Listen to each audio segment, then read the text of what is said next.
అందరు నమస్కారం. నమస్కారం నమస్కారం నమస్కారం నమస్కారం. ఎలా ఉన్నారు? ఇక్కడికి వచ్చిన పెద్దలకి, స్టేజ్ మీద వచ్చిన గెస్టులకి, మా ఫ్రెండ్స్కి, మీడియా ఫ్రెండ్స్కి అండ్ మా ఎక్స్టెండెడ్ ఫ్యామిలీ మెంబర్స్ అందరికీ నమస్కారం. ముందుగా ఈ పాటలకి మ్యూజిక్ ఇచ్చిన చిరంతన్ నాకు ఎప్పటి నుంచో తెలుసు. నేను ఒక అద్భుతమైన సినిమా తీసాను హిందీలో, ఆ సినిమాకి కూడా తన మ్యూజిక్ అందించాడు. అలా తెలుసు నాకు సినిమా. సో ఈ సినిమా పాటలు ఇప్పుడే విన్నాను and it's amazing Chirantan, congrats. ఇది కంచె ఫిలిం ఆడియో ఫంక్షన్ కన్నా సీతారాం గారి శాస్త్రిని మీ అందరం ఫెలిసిటేట్ చేసుకునే ఫంక్షన్ లాగా ఉంది. So I'm proud and I'm privilege to be at this dais and sharing this. ఆయన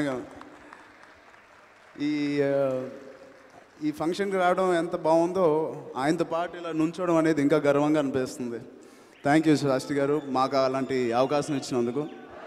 కింద సోఫాలో కూర్చుని కృష్ణ పక్కకు వచ్చాడు. కృష్ణ ఒకసారి ఇట్రా ఇట్రా, చరణ్ ట్రైలర్ నీకోసం మళ్ళీ వేస్తున్నాను అన్నాడు. థ్యాంక్స్ క్రిష్ అన్నాడు. చూసిన తర్వాత నేను మంచి సినిమాలు తీస్తాను, నాకు ఒక అవకాశం ఇవ్వా అన్నాడు. నేను నవ్వా.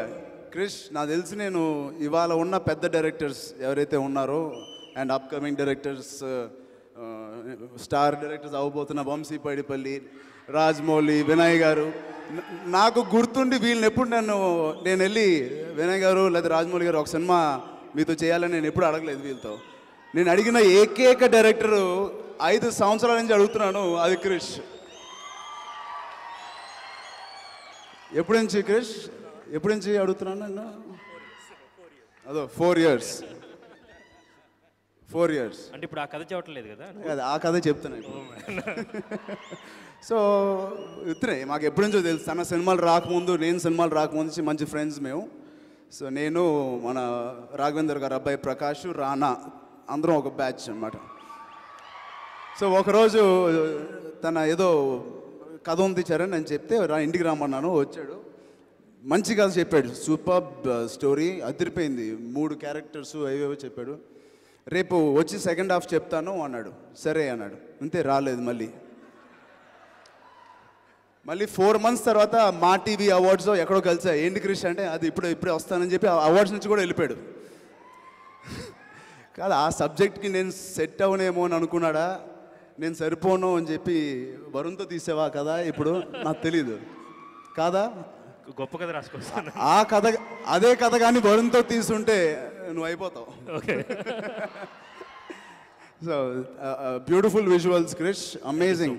అండ్ ఎంతో చాలా తక్కువ బడ్జెట్లో ఇంత క్వాలిటీ తీయడం అనేది it's amazing. It's great production quality. I congratulate the producers and his Krish and whole team. ఎన్నో సంవత్సరాలు, ఎన్నో నెలలు బల్గేరియా అండ్ అక్కడ జార్జియాలో షూటింగ్ చేశారు అండ్ సచ్ షార్ట్ పీరియడ్లో. So amazing quality. I appreciate the cameraman who did all this. మా అన్నయ్య వరుణ్ చాలా బాగా చేశాడు దాంట్లో. ఆడు హైట్ చూస్తూ ఉంటే నా అన్నయ్యలాగే ఉన్నాడు. నాకు బాగుంది, నేను చిన్నపిల్లలాగే ఉంటాను ఎప్పుడు ఆడి పక్కన.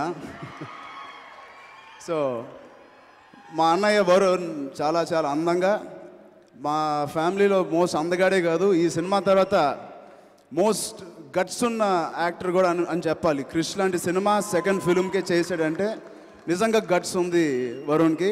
అలాంటి గట్స్ నాకు కూడా తొందరగా వచ్చి, క్రిష్ కూడా అలాంటి గట్స్ వచ్చి నాతో తీస్తాడని కోరుకుంటున్నాను. And I wish Pragya also all the best. You looking lovely. And పనిచేసిన టెక్నీషియన్స్ అందరికీ మరొకసారి థ్యాంక్స్ చెప్తూ, మీ అందరికి కూడా థ్యాంక్ యూ.